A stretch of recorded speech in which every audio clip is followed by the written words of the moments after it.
Guys, welcome back to my channel Shruti Pathshala और मैं हूं आपकी Shruti. So today we are here with the second chapter of biology, that is genetics. तो genetics है क्या जो आज हम पढ़ने वाले हैं। तो जेनेटिक्स बेसिकली स्टडी है हमारे हेरिडिटी और वेरिएशंस की।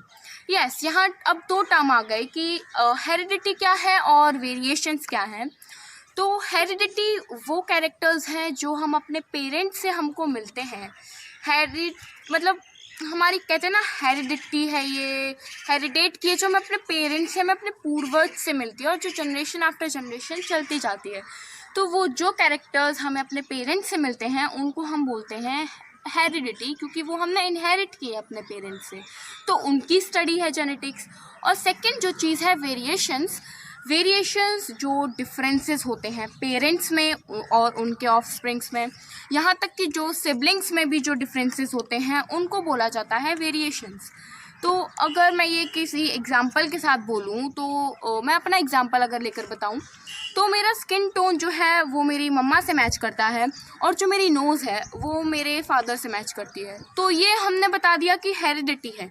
मैंने अपना स्किन टोन जो है वो अपनी मदर से इनहेरिट किया है और जो मेरी नोज़ है वो मैंने अपने फादर से इनहेरिट किया है। और लेकिन अब सब कुछ सिमिलर तो नहीं है ना, ये तो ठीक है, ये हेरिडिटी की बात हो गई।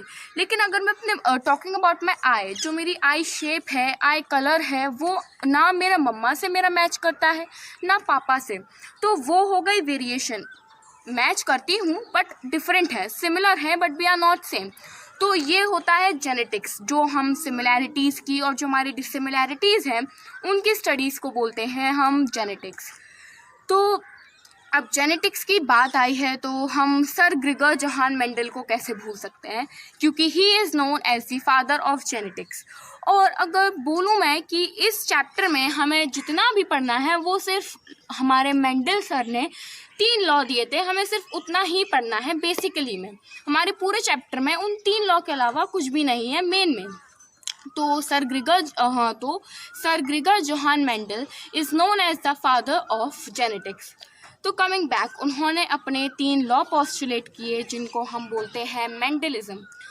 अब लेकिन अगर मैं बोलूँ मेंडलिज्म पढ़ने से पहले अगर हम कुछ चीज़ें जान लेते हैं, कुछ बैकग्राउंड जान लेते हैं, कुछ टर्मिनोलॉजी यानी कि कुछ वर्ड्स जान लेते हैं तो हमें हेल्प होगी हमारे जो इन्होंने लॉज दे रखे हैं उनको जानने में।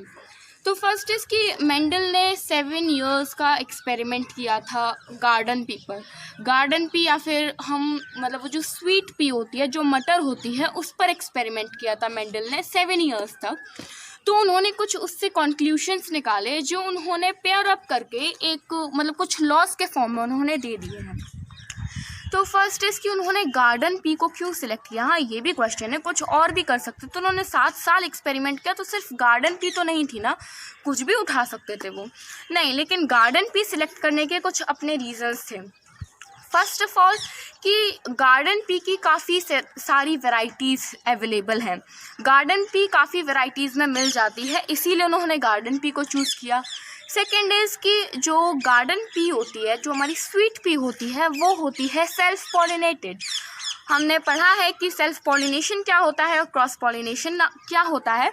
तो वो सेल्फ पॉलिनेटेड होती है, वो मतलब यानी कि हम बोल सकते हैं इन अदर वर्ड्स कि वो बाइसेक्सुअल होती है। मेल और फीमेल रिप्रोडक्टिव सिस्टम दोनों गार्डन पी में प्रेजेंट होता है। तो इसीलिए उन्होंने चूज़ किया, क्योंकि वो ऑलरेडी सेल्फ पॉलिनेटेड थी। क्रॉस पॉलिनेशन की वजह से उनके काम में प्रॉब्लम नहीं आ रही थी।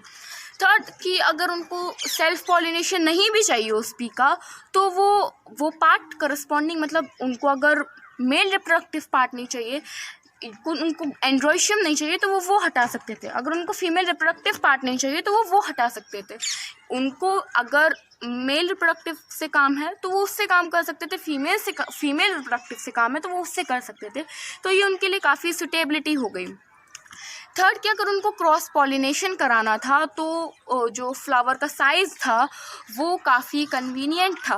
फ्लावर साइज़ छोटा नहीं था, काफ़ी बड़ा था, तो उनके लिए वो कन्वीनियंसी हो गई। तो यही कुछ पॉइंट्स थे जिसकी वजह से मेंडल ने क्यों पी प्लांट को ही सिलेक्ट किया अपने एक्सपेरिमेंट्स में।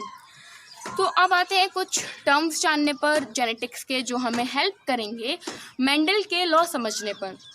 तो first very important term is gene या फिर फैक्टर, जो कि मैं अपने first video cell cycle cell division और स्ट्रक्चर ऑफ क्रोमोसोम में बहुत डिटेल से बता चुकी हूँ।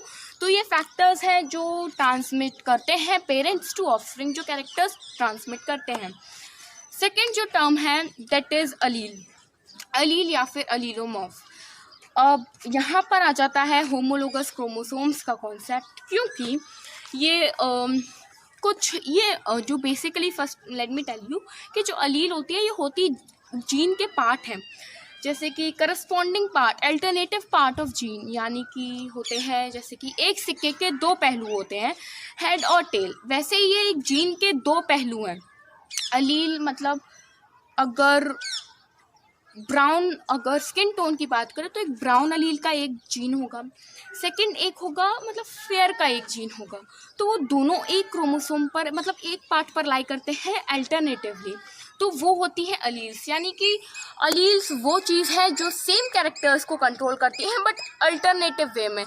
वो अगर बोलेगी कि राइट जाना है तो दूसरा वाला बोलेगा कि लेफ़्ट जाना है, तो वो कंट्रोल एक ही कैरेक्टर को करती है बट इन डिफरेंट वेज। अब आते हैं थर्ड पर कि होमोजाइगस या फिर जिसको हम बोलते हैं प्योर ब्रीडिंग। ब्रीडिंग हमने नॉर्मली वर्ड सुना होगा कि ये प्योर ब्रीडेड है, ये इम्प्योर है, ये हाइब्रिड है, तो हमने बहुत सारे वर्ड्स अपने जनरली सुने होंगे। तो जो होमोजाइगस या फिर प्योर ब्रीडिंग होती है वो ये कि अगर एक एग्जांपल लेकर करते हैं तो ये क्लियर होगा ज़्यादा अच्छे से। अगर कोई भी ऑफस्प्रिंग है, मतलब पी प्लांट, अगर हमने बताया कि मेंडल ने क्या किया, एक पी में से उन्होंने रिंकल्ड का सीड निकाला। रिंकल्ड सीड जो होता है मतलब नॉट राउंडेड, जो मुरझाया हुआ सा होता है, दैट इज़ रिंकल्ड। उन्होंने एक रिंकल्ड सीड निकाला और दूसरे वाले पी प्लांट से भी उन्होंने रिंकल्ड ही सीड निकाल के एक उसमें डाल दिया। तो जब दोनों रिंकल्ड सीड ही उसमें पड़े हैं तो डेफिनेटली जो प्लांट होगा वो रिंकल्ड सीड का ही होगा। तो ये हो जाती है प्योर ब्रीडिंग, जहाँ दोनों कैरेक्टर्स, यानी कि अगर हम बात करें जहाँ दोनों अलील एक ही कैरेक्टर की हैं, मतलब अगर टॉलनेस का है तो टॉलनेस का, ड्वार्फनेस का है तो ड्वार्फनेस का, दोनों अलील सेम ही हैं, उसको बोल देते हैं होमोजाइगस या फिर प्योर ब्रीडिंग। सेकंड हेटेरोजाइगस या फिर हम बोलते हैं हाइब्रिड। हाइब्रिड अगर जनरली हम ये टर्म सुनते हैं, जब मैं भी पहले ये नहीं जानती थी, मैंने भी सुना था, तो मुझे लगता था कि हाइब्रिड मतलब ज़्यादा वैराइटीज़ होती होंगी। तो हाँ वही है, इनडायरेक्ट मतलब वही है, बट एक्चुअल में हमें यहाँ है कि इनके जो अलील्स होते हैं वो अलग अलग होते हैं। जैसे कि अगर एक टॉलनेस का होगा तो दूसरा वाला ड्वार्फनेस का होगा, एक ड्वार्फनेस का होगा तो दूसरा वाला टॉलनेस का, ये मैं बोल चुकी। और जो सेकंड होगा, जैसे कि अगर रिंकल्ड सीड का है एक और दूसरा, तो हो जाएगा राउंड सीड का, मतलब अलग अलग होंगे, अपने आप में कॉन्ट्रास्टिंग होंगे, सेम नहीं होंगे। अगर एक बोल रहा है राइट जाओ तो दूसरा बोलेगा लेफ्ट जाओ। लेकिन अगर होमोजाइगस की बात करें तो उसमें था कि दोनों एक ही तरफ जाएंगे, तो ये दोनों में डिफरेंस हो जाता है। फोर्थ इज़ कि डोमिनेंट अलील या फिर रिसेसिव अलील, ये हमारा जो फर्स्ट लॉ है उसमें काफ़ी काम आएगा। फर्स्ट लॉ बेसिकली यही है, अगर मैं यहाँ पर डेफिनेशन बता देती हूँ तो फिर फर्स्ट लॉ बताने का मज़ा नहीं आएगा, तो फिर ठीक है, ये हम पढ़ेंगे लॉ ऑफ डोमिनेंस जब हम पढ़ेंगे। Hey guys, this was the first part of genetics. Stay tuned for second part and please do like, share, comment and subscribe to Shruki Pathshala. Thank you.